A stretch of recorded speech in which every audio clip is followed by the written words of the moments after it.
After having breakfast, Jedediah goes to work and thinks about this for most of the day, wanting to talk about it to his coworkers. But would they remember it the same way? Is it just him, the only one who remembers his own mother's death wrong? He decides on first break that he will mention it to them. At 9:45, he rushes to the break room, spotting Tim, Malcolm, Jennifer. He quickly sits down and asks, Did I tell you guys exactly how the day my mom died played out? They all look at him confused, and Jennifer responds, Yeah, you tried to stop her from getting in her car, and as your father tried to get you back into the house, you saw the crash. Jedediah sighs in disbelief and tells them, Okay. I can go back in time and change events. Tim looks at Jennifer and Malcolm, as does Jennifer to Tim and Malcolm, and assuming they were on the same page, starts with, Jedediah, the morphogenetic field. Tim and Jennifer look at him in confusion. Malcolm explains, Obviously, I think he's cuckoo for Cocoa Puffs, but I love time travel and studying those theories on it, so I will indulge him for just a second.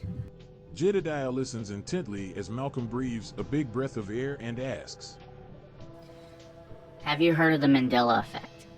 Jedediah shakes his head as Malcolm continues, False memories. Some people believe they were abducted from other universes. Some think that their whole world was a simulation.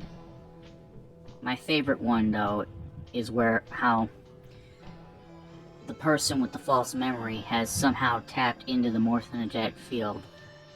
Like the video game, Zero Escape. Traveled to a point in time in their past, altering events, and ending up swapping timelines with another version of themselves. Jedediah looks a bit confused as Malcolm pulls out a straw. This is time. Pulls out a marker, dots the center of it, and states, This is you. Malcolm then dots a few inches before that and says, This is your birth. Malcolm looks back up at him and says, You understanding everything? Jedediah nods as Malcolm breathes in. Then continues, Let's say you went back in time and stole some money. He then grabs some scissors, cutting a line splitting the straw through the birth. Dot. Or say, vote for Hillary. Cuts on the other side of the straw through the birth. Dot. Your birth still happens. But, let's say you drove crashing a car into your mother before her and your father met. Cuts everything up to the him. Dot. Because you are the center of time, let's say a focal point in time. Unless you affect your birth or did something that leads to your death, you are most likely unaffected. Jedediah looks up at him and says, Well, that's useful to know. But after I altered history, I saw memories that I didn't have but felt so real. Malcolm thinks for a moment and says, Premonitions. From you, maybe even a warning of what could happen if you kept meddling with time. Like Life is Strange with the storm. Jedediah thinks on this and says, Saving one life shouldn't hurt it that badly. Just one. Malcolm then gives a look of concern as he explains, Well, it's all theories, though, Jedediah. You just remembered your mom died. Jennifer steps in and says, Therapy, like we've been saying to you, it doesn't hurt as badly as you think, and no one will judge you. Tim chimes in and says, True, Jedediah. True. Jedediah, while looking down at the table, points at Malcolm and says, Not a theory. Points at Jennifer. Don't need it. Points at Tim. And you agree with everyone. The break bell rings and says, back to hell. For now. Jennifer looks at Malcolm in shame as Malcolm responds with, Sorry. After work, Jedediah heads off to the cemetery. On his way to his mother's grave spots 4 graves: Tina Gray, Rod Lane, Glenn Lance, and Nancy Thompson. He nods at them and says, Sorry you all killed yourselves. Maybe I'll help you guys next. and keeps walking. He makes it to his mother's grave and begins to talk. Hey, Mom. Dad hasn't moved on. His drinking's gotten worse. I don't want to live in what ifs anymore. This is real. I will save you this time. Dad will be happy. I won't be wallowing in my self-pity. You'll be alive. I promise this will all work out. He kisses his hand, lays it on the cold stone, and says, See you soon. and he walks off to home.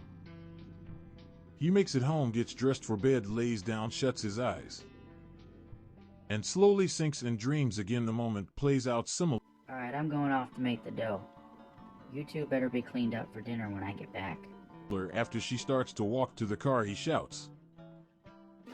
Oh, wait! Wait! Maggie stops as Jedediah runs to the house and says, I want to show you. He runs to the door trying to open it. Horace looks at Maggie and shrugs as he goes to his son and opens the door, saying, Make it quick, okay? He runs in and thinks to himself, The car has something wrong with it. Maybe if I slash the tires, she would have to call a neighbor. Yeah.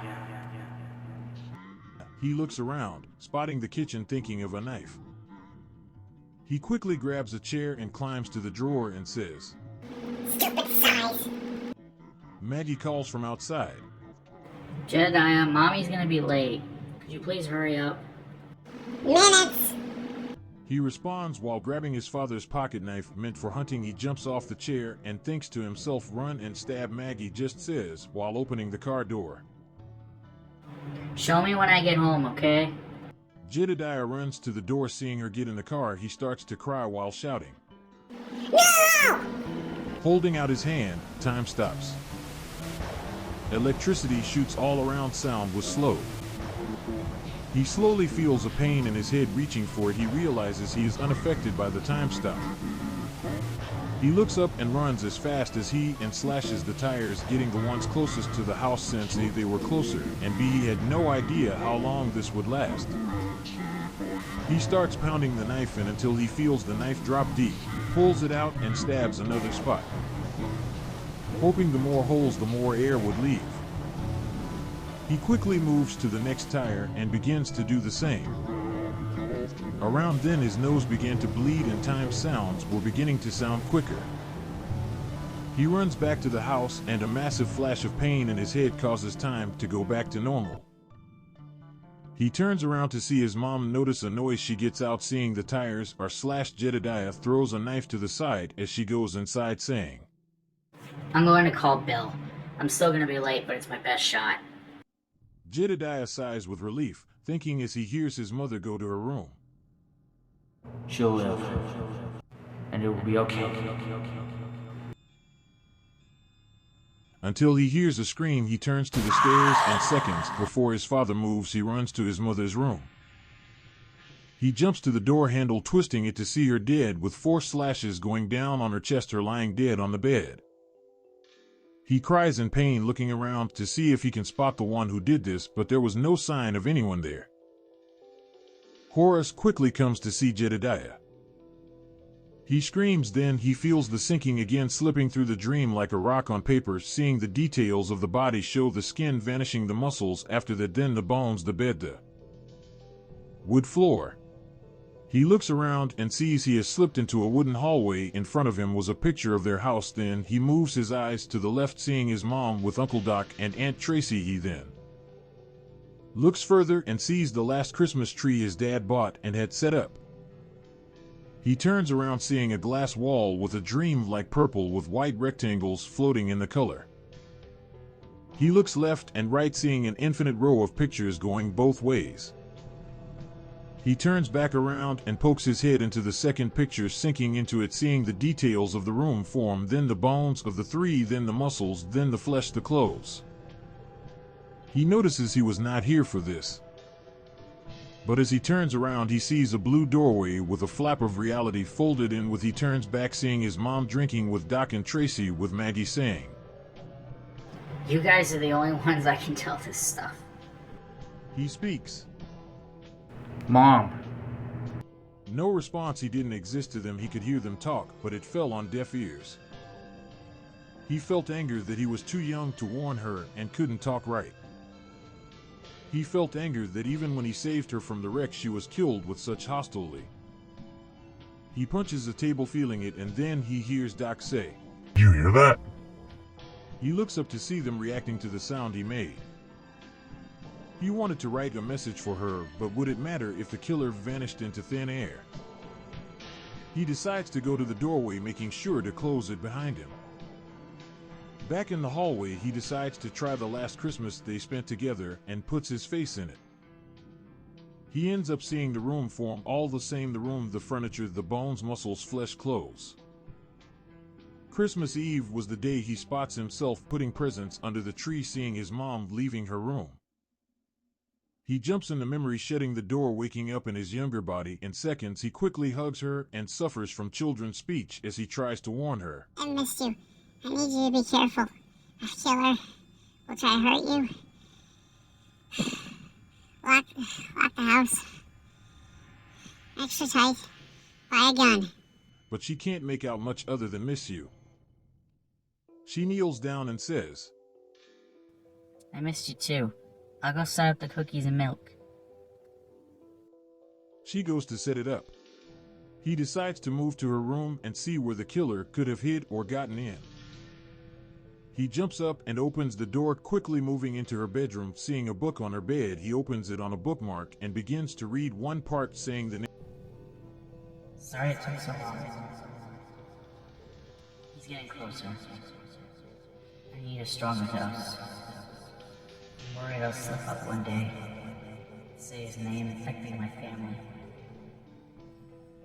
I can still hear the girl singing 1, 2, Freddy's coming for you.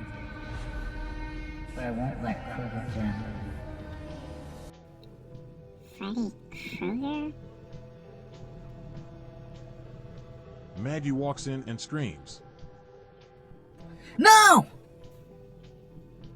She walks in, slapping his hand. In seconds, he can see a line forming and other lines closing in on it, hearing the words.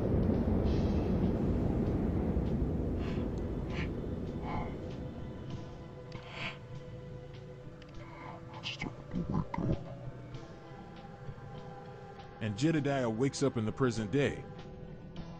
Once again, cold sweat. He gets dressed. Putting his pants on, he notices several claw marks on his wrist similar to his mother's body.